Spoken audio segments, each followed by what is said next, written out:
Saya habis di ghosting nih Pak Imron. Waduh, di ghosting Bu Eko. Bukan Pak, di ghosting sama calon bayi saya. Di ghosting dari dalam perut dong, Pak. Iya Pak, tadi perut istri saya sudah mengeras. Tak kirain mau persalinan, ternyata palsu. Dokter Niko, tolong.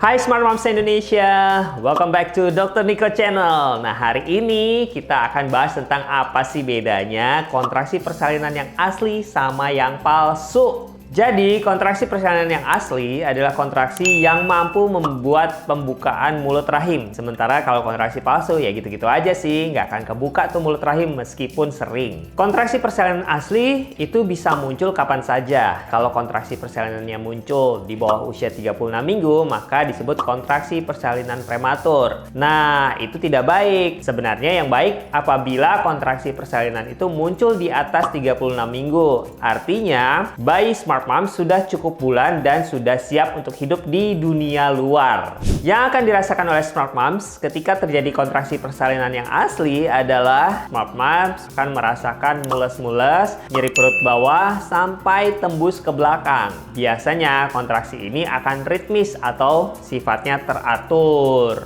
Terus gimana dok cara bedainnya supaya saya nggak di ghosting lagi? Nah, itu pertanyaan yang bagus Pak Eko dan pertanyaan yang kita tunggu-tunggu. Kontraksi persalinan yang asli akan terjadi secara teratur atau ritmis, semakin lama, semakin sering, semakin pendek waktunya, dan semakin kuat. Contohnya nih, apabila misalnya tadi terjadinya 30 menit sekali, kemudian makin lama makin pendek nih, 15 menit sekali, 10 menit sekali, atau bahkan bisa 5 menit sekali. Kemudian intensitasnya akan semakin kuat, semakin nyeri dirasakan. Kemudian kontraksi persalinan asli juga akan disertai dengan pembukaan serviks yang ditandai dengan keluarnya lendir bercampur darah atau yang kita kenal dengan blood show. Kadang-kadang bisa juga nih disertai dengan ketuban pecah dini akibat kontraksi yang cukup kuat. Kalau sudah ada tanda-tanda begitu, sebaiknya Smart Mom segera saja ke rumah sakit agar bisa dipastikan kondisi janin Smart Mom seperti apa dan nantinya menghadapi persalinan lebih aman.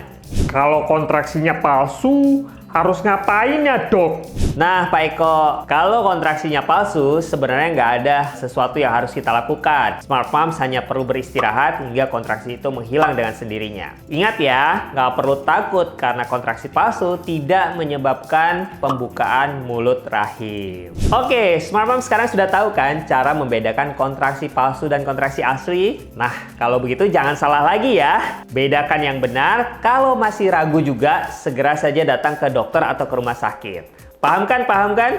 Kalau Smart Moms masih ada pertanyaan, boleh nih ketik aja di bawah di kolom komentar atau kunjungi Instagram saya di Nicholas_SPOG. Dan ingat-ingat ya untuk like, subscribe, dan share video ini supaya saya bisa menjawab pertanyaan Smart Moms se-Indonesia.